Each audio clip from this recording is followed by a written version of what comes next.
All right, so I'm actually recording independently today. I had to cancel the book club on Friday, and so didn't get to do it in the beautiful Meditation Mind Discord server. But I made a commitment to myself, so I shall press on so that I can upload this for the weekly drop. And I'm going to start here, which I think is where we left off, or at least pretty close, which is the top of page 69. Honor is, in essence, the sense that one is worthy of respect. Like shame, it begins with a desire to look good in the eyes of others. Now, the Buddha had shown by example that the esteem of others in general was nothing to be trusted. In his own search for awakening, he didn't let himself get waylaid by the praise of his teachers or the criticism of the five brethren. After all, he was following a code of honor different from theirs. He was engaged in the noble search, whose standards were more stringent in aiming at nothing less than the deathless. This is quite timely for me. So there was a discussion in the server. There was a question in the server the other day, and this has actually been coming up for me long before this particular situation. It's definitely a Shempa point for me, but also I think that discernment is really, really critical when one has noticed that they have been hooked or captured or triggered by something, especially if you have the habit of mind of not trusting yourself. You know, maybe you have a high trauma background, or you just came up in such a way that you don't really trust yourself. Maybe you outsource your wisdom to others, which is a common practice, right? Certainly is in the West. And it's interesting because I got hooked, and was used terse language in my response, and it was a very deliberate decision. I knew that it would maybe smart for the people who read it, and as I said last week, and now maybe they don't like me, and now maybe right, and there's all of that. Check out this paragraph again, right? It just doesn't matter what they think if you're Buddhist, right?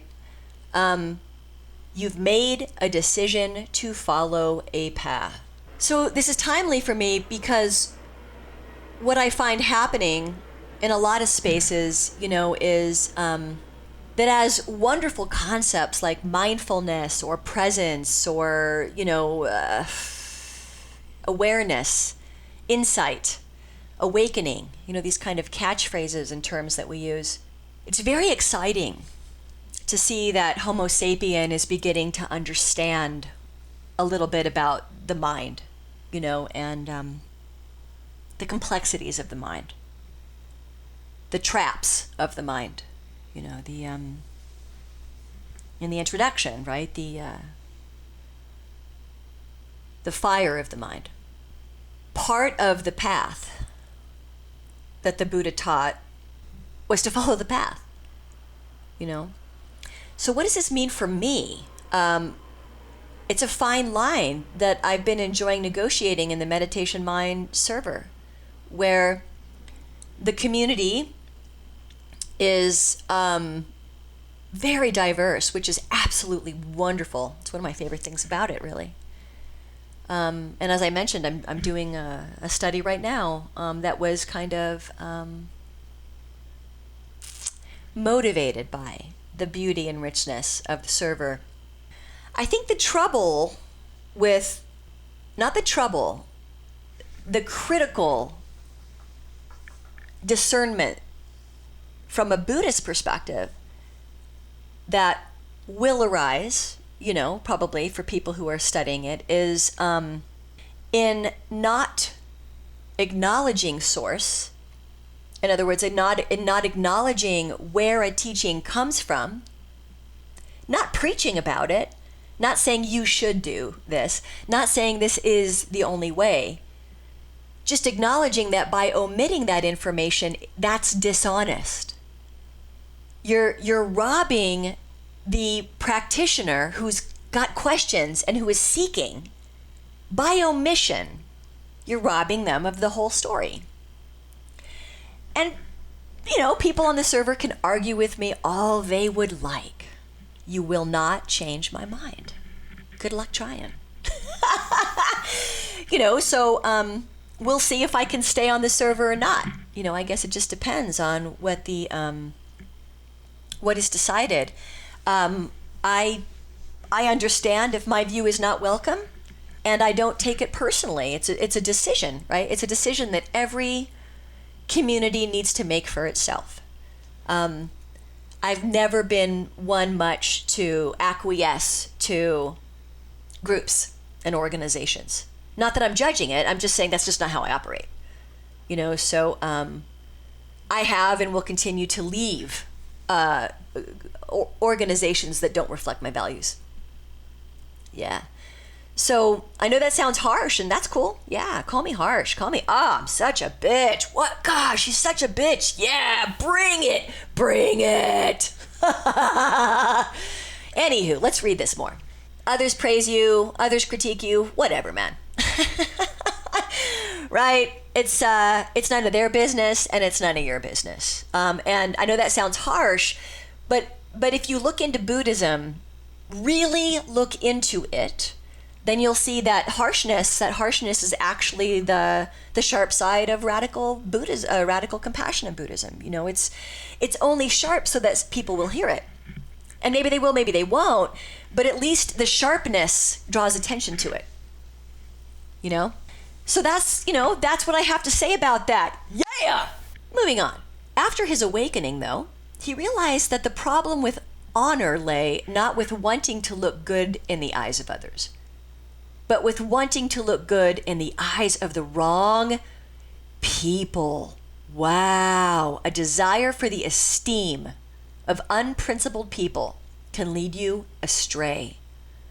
But a desire for the esteem of those who are wise, admirable friends who are engaged in the noble search or have reached its goal can be a spur to act wisely yourself.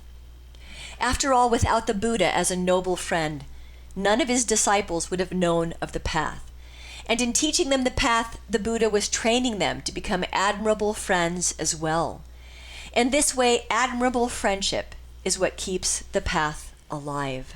And I think this is just, there's an aspect of this passage that I already have said, right? That it's not about being rigid, it's about following the path. The path is rigid, it's inherently rigid, yeah. If you don't dig rigid, then do something else, but you don't need to ignore its existence, right? Or argue against it because you don't want to follow it yourself. Just acknowledge that it exists. It's not your jam. Live and let live, baby. What I also love about this passage, a desire for the esteem of unprincipled people can lead you astray. So I think in the United States, which if any of you actually listen to this, this is where I live, and I live in the state of California. Well, I think we can see this at the macro and micro level, and I say this with the utmost compassion, with zero judgment in my heart.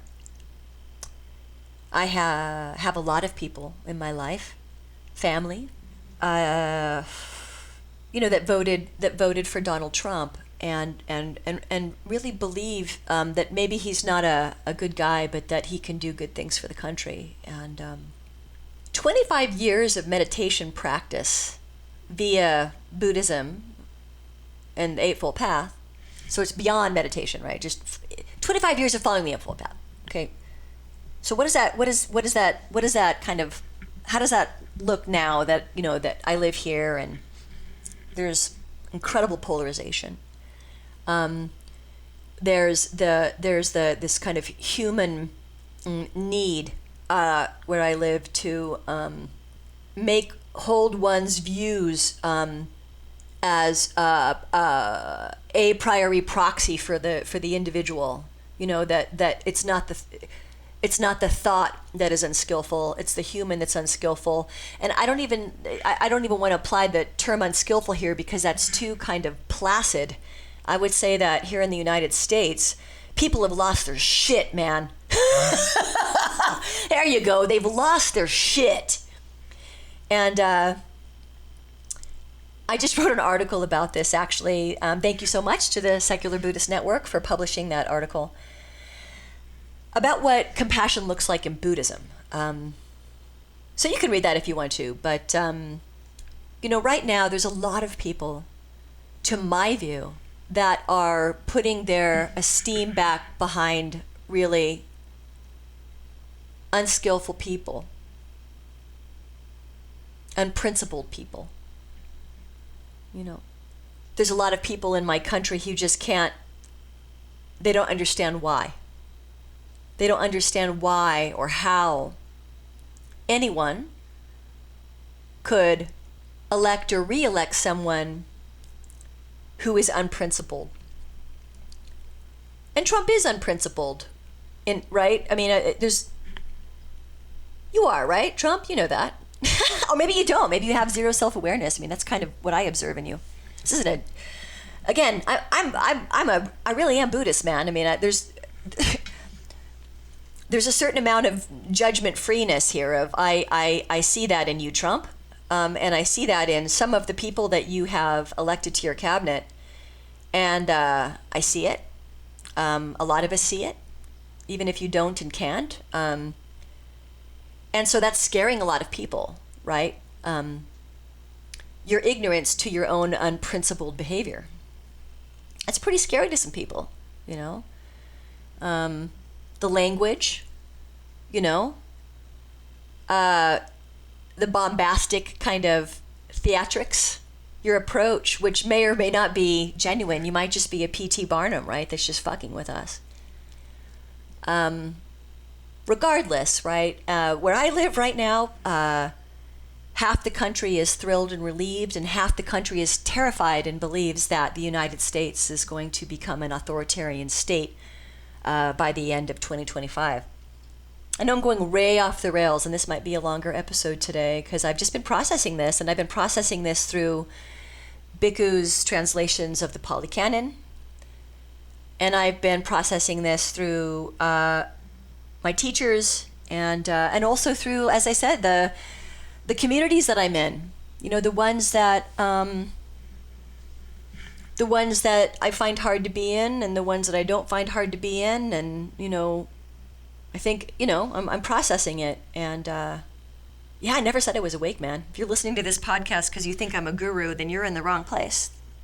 I ain't no guru, and have no desire to be one, I assure you. So anywho,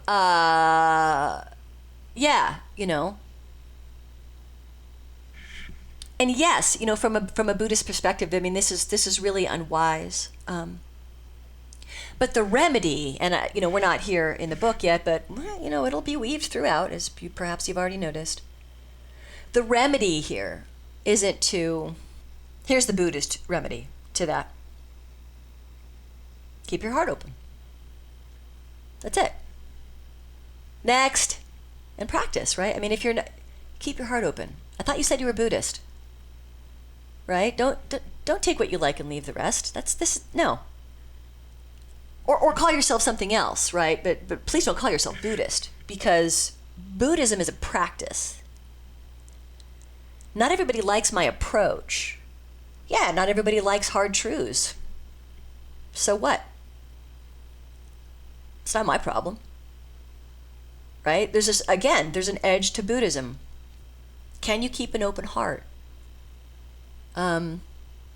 I predicted the Trump win back in 2020, and I predicted the Trump win this time, and I think it's because well, first of all, I'm not on social media. I don't really use my phone. I watch YouTube a lot. I love YouTube videos, but I'm not on Facebook. I'm not on Instagram. I'm not on TikTok. I'm not on X or I'm not on any of those things, and I don't use my phone, other than to call people, which I quite frankly rarely do, because I'm kind of an introvert, which is totally fine. Don't let anybody tell you otherwise. There's nothing wrong with this. But that's how I was able to predict it. I was in the military. I've lived in the South. I've lived in Tennessee, Virginia, North Carolina, South Carolina, and Georgia. I've lived all over the United States, actually. Many, many states. So the article I just wrote was about kind of the psychological frameworks that intersect with Buddhism. Like you kind of have these Buddhist principles that the Buddha taught, and then I tried to kind of take those and then kind of juxtapose them against psychology, because I'm a psychologist. And who knows, maybe we'll get it and maybe we won't get it. But I just want to say here on this idea of principled and unprincipled people, admirable and unadmirable friends, right? We've been kind of talking about these external supplementary factors, right, for the past couple of episodes, because I'm taking my time with this book, as I said.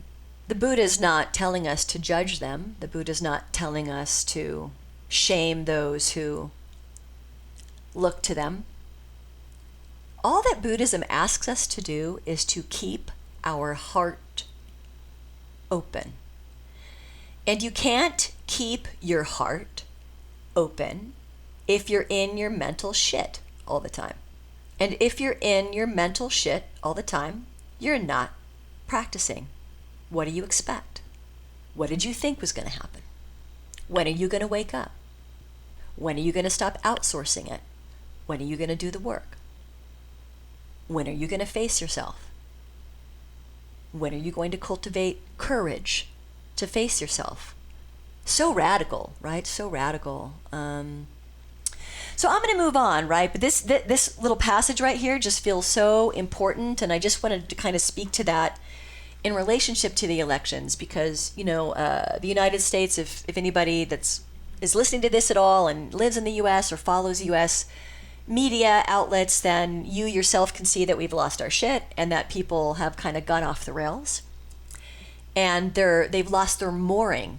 They've lost their ground, and a Buddhist would argue they've lost their ground because they think there is one, and that's okay. It's just that they're in a lot of pain, they're in a lot of suffering, and where I get irritated is that their suffering is adding to the momentum of suffering in general, and ratcheting things up, and ratcheting things up, and ratcheting things up. And I get that there are some traditions that welcome all of the ratcheting up. I totally get it. That's not the kind that I practice. So again, live and let live. All right. This explains why the Buddha often recommended, as a useful motivation along the path, the desire to look good in the eyes of the noble ones. In the famous Kalama Sutta, he recommends judging actions as to whether they are praised or criticized by the wise. In Sutta 217, he tells monks that if they are thinking thoughts of sensuality, ill will, or harmfulness, wrong resolves, they should remember that in the world there are human beings and devas who can read minds, and that such beings would look down on them for thinking those thoughts. This should then spur them to abandon what is unskillful and bring their minds to concentration. So this is where, this section here is absolutely, completely grating against my my cultural upbringing.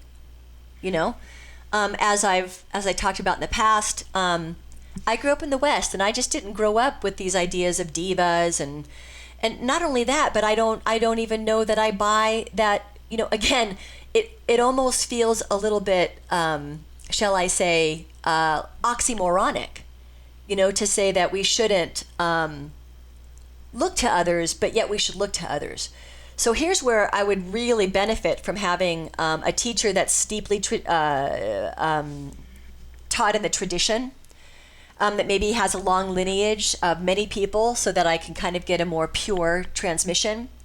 Because I think this part's really kind of, even the whole idea about reading minds.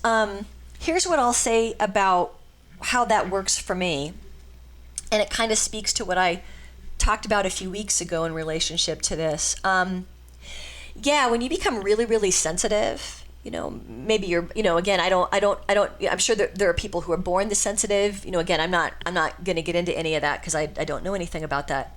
Yes, when you become quite sensitive, through practice, yeah, you do pick up on, stuff. I just made a short little video about this for LinkedIn, actually, about how, how I use the AI to kind of just let me know that my intuition was right about communication with people, and it's never been wrong so far. I can copy and paste a terse or unkind email into Chat GPT and ask it to strongman the other side, etc. And yeah, so far my intuition has been dead on every time. That if feels like someone's gaslighting me, they're gaslighting me. If someone's talking down to me, and that's what it feels like, they are. So yeah, I think what's being got at here is that, yeah, there are people, and yes, I do put myself among them, that are extremely sensitive to your intention. And the tricky part for me is, to be sharing space with people who are not aware of their bad behavior, right? And so what can I do there? Because yeah, it can be triggering, and my go-to reaction can be to tell them to get pissed, and sometimes I do. It just depends. It depends on whether or not I'm throwing myself under the bus to stay. If I spend time with someone or a group and I notice a pattern of not feeling good when I'm there or after I've left, I don't go back. So yeah, there's this idea of sensitivity I completely get. And you know what? I take it back. This idea of beings would look down on them for thinking those thoughts. I think I understand what's being got at here. I don't look down on. This is tough. Because if I want to be really, really radically honest with myself, there is a certain amount of disrespect there that I hold. And I don't have any control over it. Just like we don't have any control over who we're attracted to, Really, I mean, if you really want to practice anything like this, you really have to accept at a certain point that you're going to have self-compassion. You're going to have self-compassion, whatever that looks like for you, while you're also being disciplined, right? You got to find that edge. But yeah, disrespect, yes. I think I see what's being gotten at here, and I guess I never thought about it that way. I'm just going to read this again here. And that such beings would look down on them for thinking those thoughts. Look, I'm not Buddha. I'm not awake at all. But how I can identify with this is that, yeah, when I am around unskillful people, I don't want to be around them.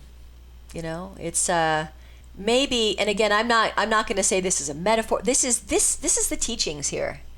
And Buddha, as someone pointed out to me in the Meditation Mind Server, this all comes from Hinduism, and I have deep respect for that, and acknowledge and recognize that I am wholly ignorant in Hinduism.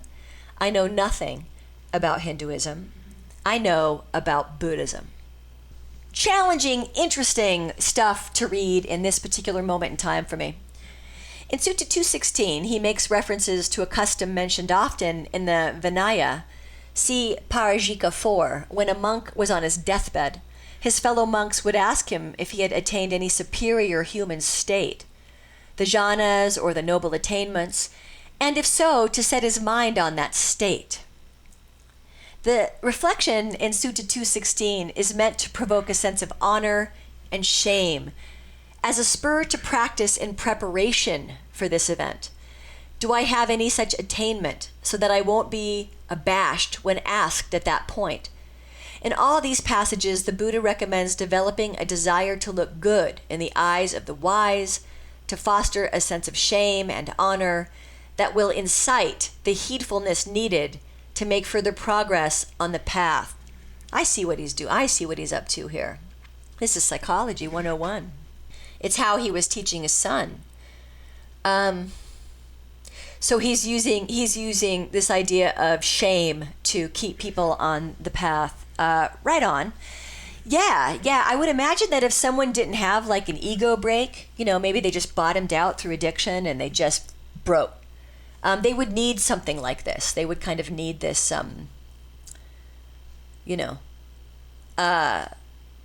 they would need this kind of looking to external sources for. I have to put this in a way that just feels good for me, or that I can kind of relate to, because again, this section feels a little bit antithetical to what he said earlier. So I'm just trying to tease this shit out.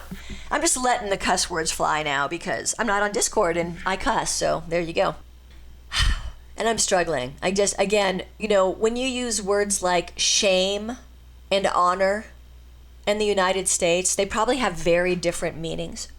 And also they have very different Shempa relationships associated with them. Like, for instance, and this is not to offend anybody, okay? But it's just a reality, There are people in the West here who maybe came up in a Judeo-Christian background, and the way that it was transmitted was very unkind, very unskillful. And now they're adults, and there's trauma there.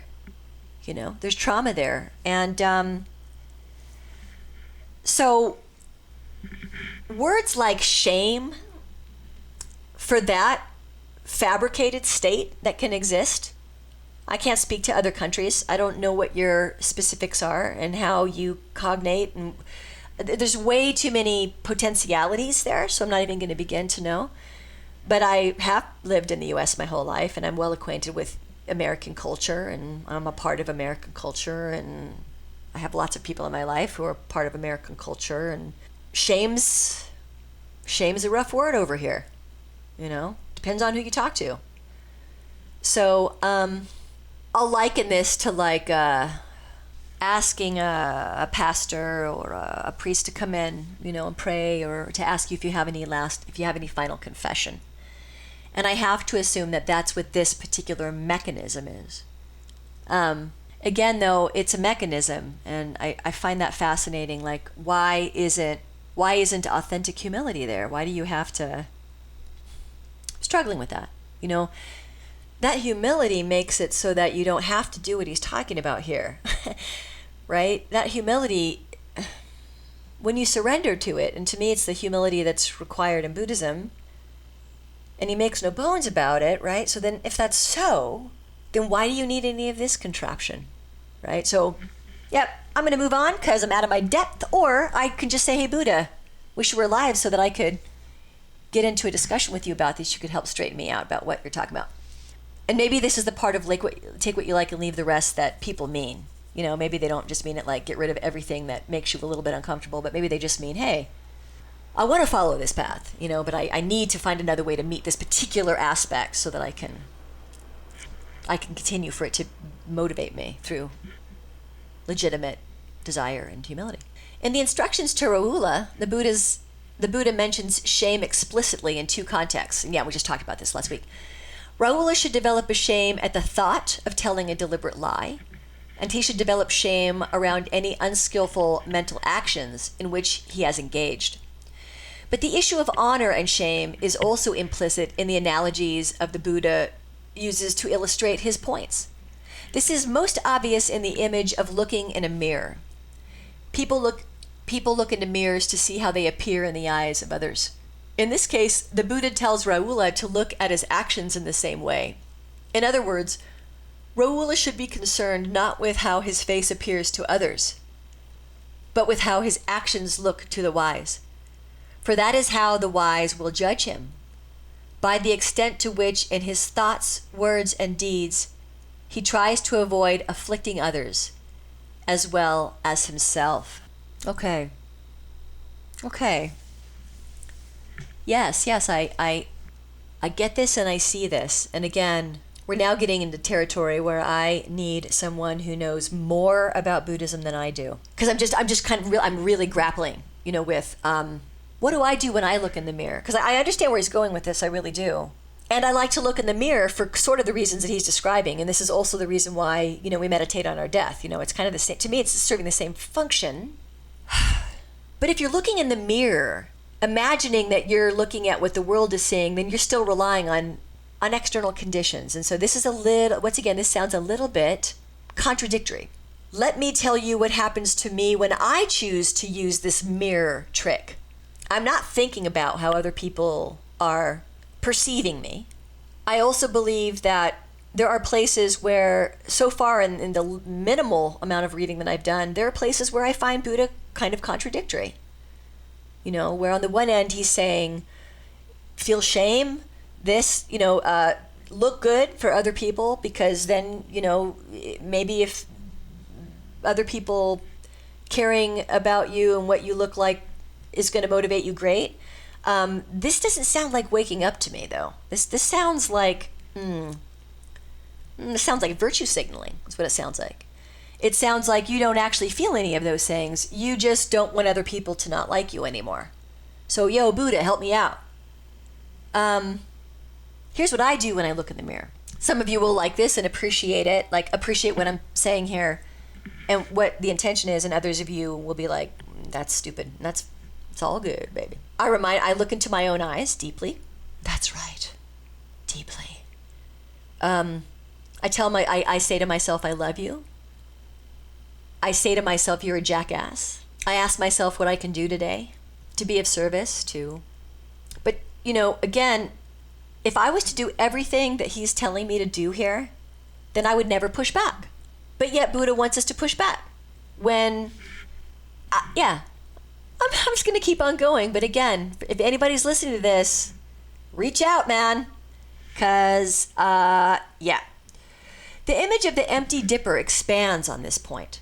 If Raula tells a deliberate lie with no sense of shame, this is how he looks to the wise. Empty, hollow, with his goodness thrown away. There we go. Okay, so here's where I have a problem. Why don't you feel shame, Raula? You should feel shame. I mean, and you shouldn't have to manufacture it. No, that's not how psychology works. I mean, you've got to develop genuine fucking shame, Holmes. You've got to develop shame. If you really develop shame in your practice and feel it, then you don't have to manufacture anything.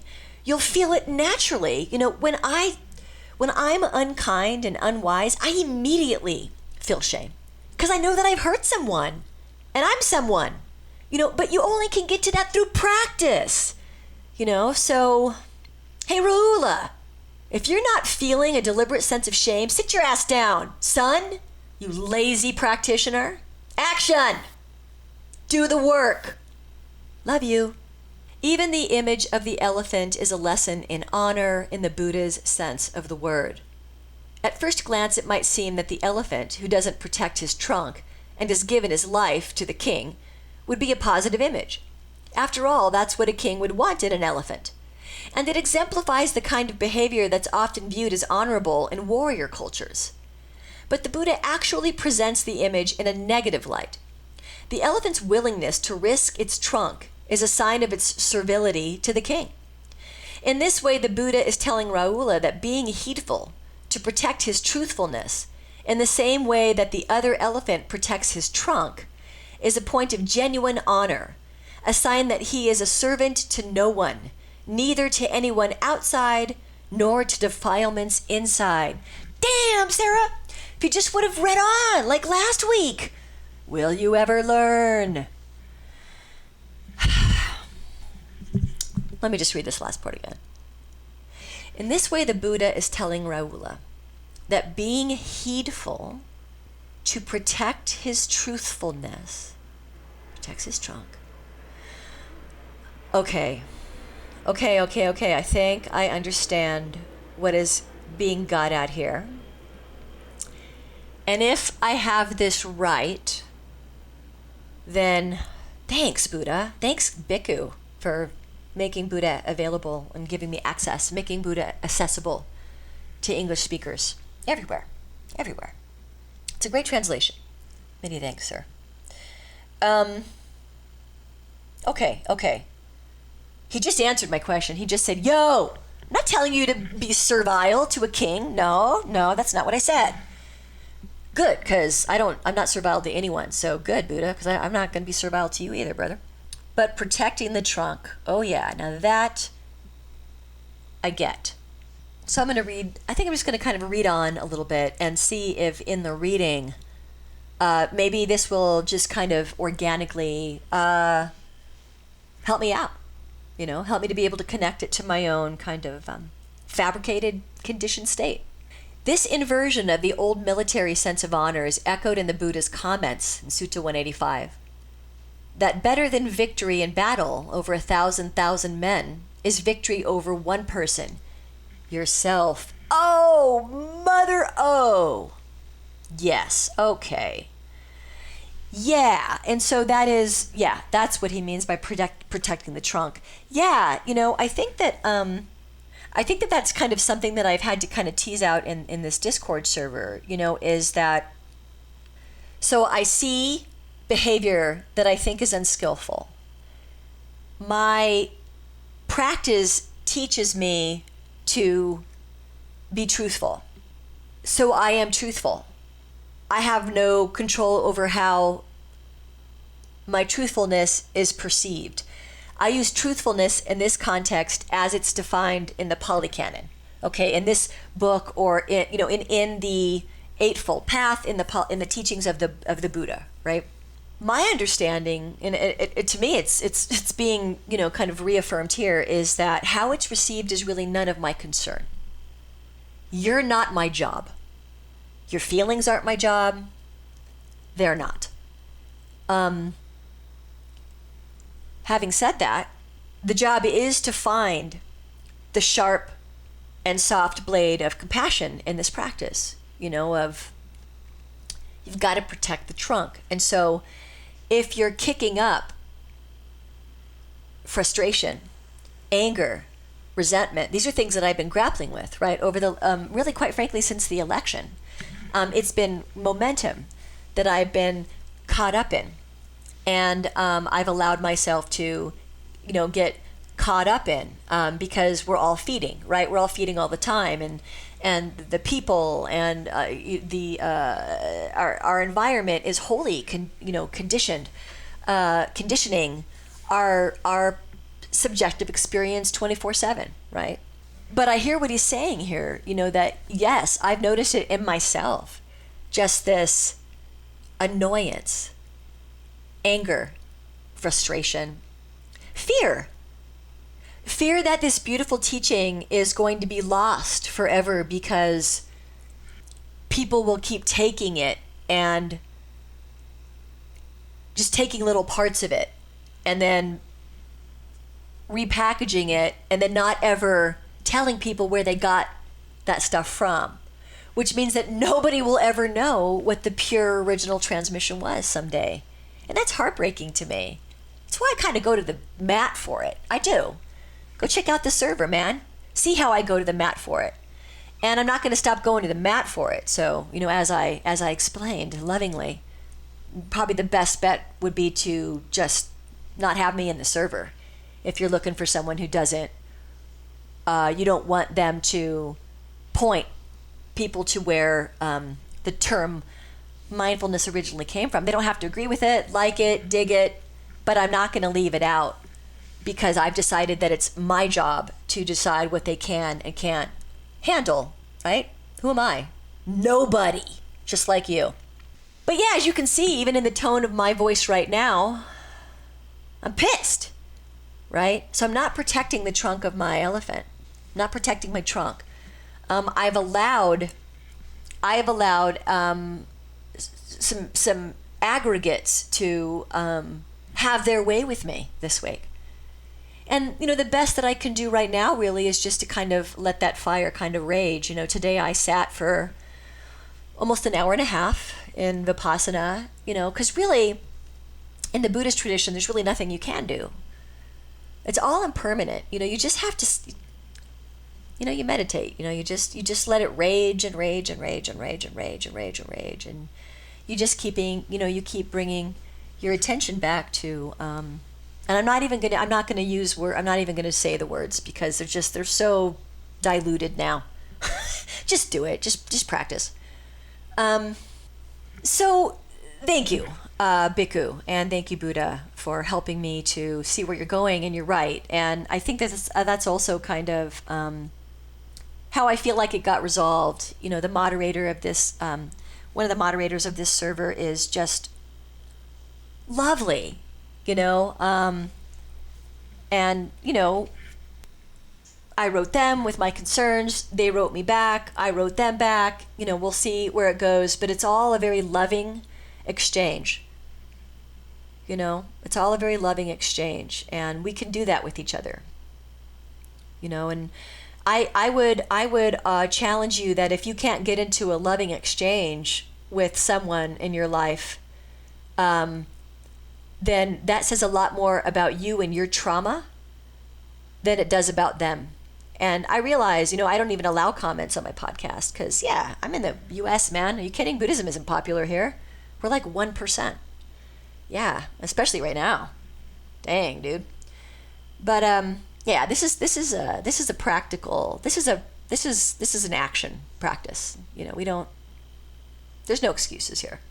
Oh, but he, she, they, but this is going to happen. That, yeah, it might. You're absolutely right. And the world could end tomorrow. Giant meteors could come, right? Putin could press the button and we all go up in a giant nuclear blast. You're right. Life is impermanent. You're going to die. You're going to die. You're going to die. You're going to die. Maybe you should start meditating on it. You're going to die. Get used to the idea. It's going to happen. You feel me? I hope so. It is also echoed in the story of Sakka's gaining victory over Vipassati by recommending restraint rather than the use of force in dealing with a fool. Thank you again, Bhikkhu, and thank you, Buddha. Or, you know, again, thank you, passage. Yeah, you know, this is hard for me. It never used to be, but it's become hard for me because of how I'm caught up in the momentum of batshit crazy town in the U.S. right now, and how people have just gone off the rails. And what I perceive is people that have been wholly hijacked by social media algorithms, and they can no longer think for themselves. And this is my perception. You don't have to like it, but it is my perception. And so it's amplified my my terror. Remember, going back to earlier sections of this book, this Buddha says, feel the terror, feel the terror. I'm feeling the terror of death, the terror of death of possibly you know, who knows, right? Everything is impermanent. We can't get too hung up on the details. Why would the details matter? If everything is impermanent, you're gonna die. Get used to it. By prefacing his remarks on shame and honor with the principle of truthfulness, the Buddha is heading off a potential conflict between the two ideals. Ooh, I'm going to read that again. By prefacing his remarks on shame and honor with the principle of truthfulness, there we go, the Buddha is heading off a potential conflict between the two ideals. Wow, once again, he's just managed to, in 2 sentences, or wow, look at that, that's a comma, in 1 sentence, to clear up major confusion for me. So this is great. Let's hear what you have to say, Buddha. There might have been the danger, if Rahula hoped to look good in the eyes of the wise, that he would not want them to see his mistakes. Yes. But given the importance of truthfulness, the Buddha is making the point that by making a mistake is less shameful than making a mistake and then trying to hide it. The honorable course and the course that leads to progress on the path is to be open about your mistakes, both to others and to yourself. That's how you learn. This is the heart and soul of why I am doing this book club. Heart and soul. As I mentioned, I also have been, not anymore, because I, chose to make the Eightfold Path be my path. Again, there's no judgment. It's my choice. I get to have a choice.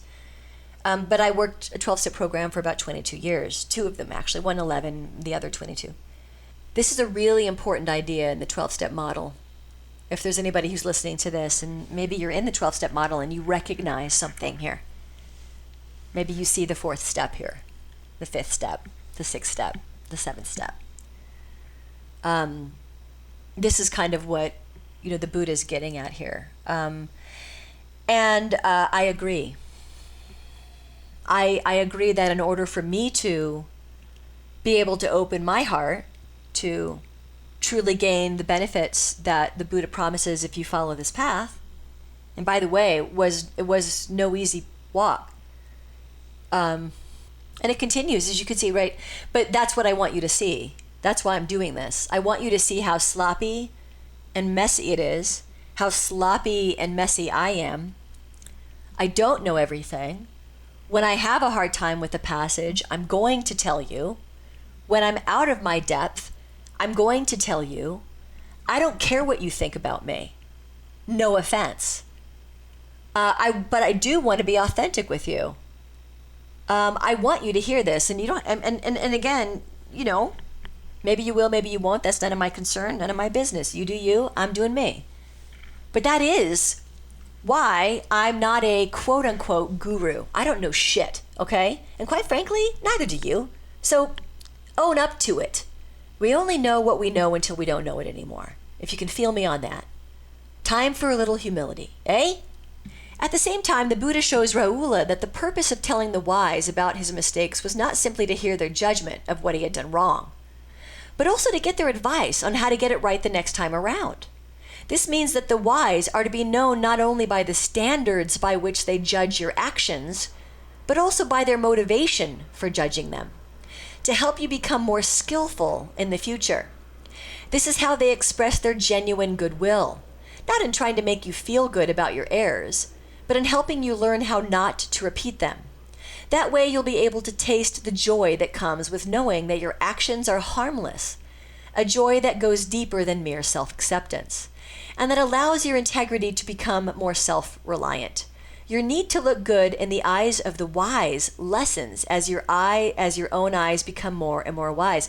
Well, there you go. So that's, I see. So that again also answers the question. He's not saying, he's saying, no, I want you to be able to develop this wisdom for yourself, but maybe you're not there yet. And so maybe you need to have these kind of devices to help you get there. And yeah, right on, man, right on, whatever it takes to get there. If you need the devices to get there, that's awesome. That's awesome. Because there isn't, and again, this is also a conversation that was kind of being got at, in the Discord server, that, people are where they are, and there's not like a higher or lower there.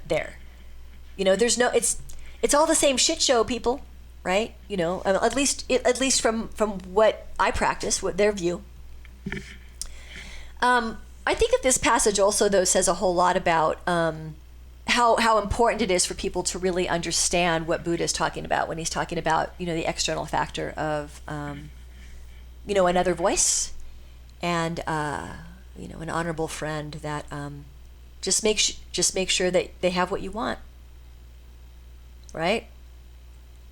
I mean, this is why I'm not a big fan of people who sell themselves as gurus. It's very antithetical to Buddhism.